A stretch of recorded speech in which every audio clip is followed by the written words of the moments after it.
Now, U.S. Vice President Mike Pence has identified North Korea as the greatest threat to peace and prosperity in the Indo-Pacific region.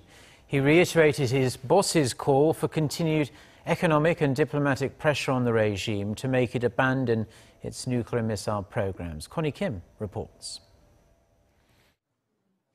The United States is garnering international cooperation in its push to pressure North Korea, as it says the regime is the greatest threat to peace and prosperity in the Indo-Pacific region.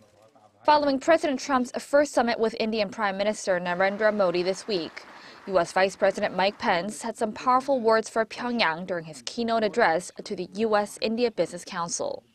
It's the greatest threat facing the peace and prosperity of the Indo-Pacific region is the brutal regime in North Korea.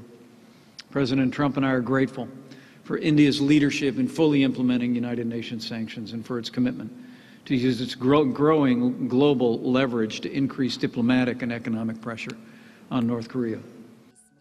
Pence reiterated that nations must not waver in their resolve to make North Korea give up its nuclear weapons program.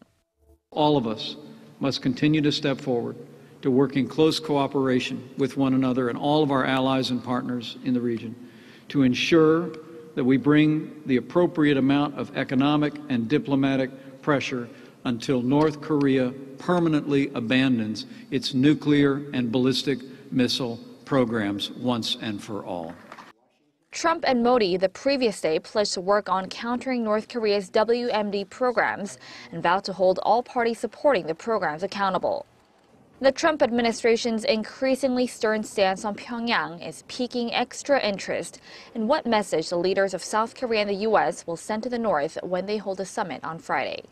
Connie Kim, Arirang News.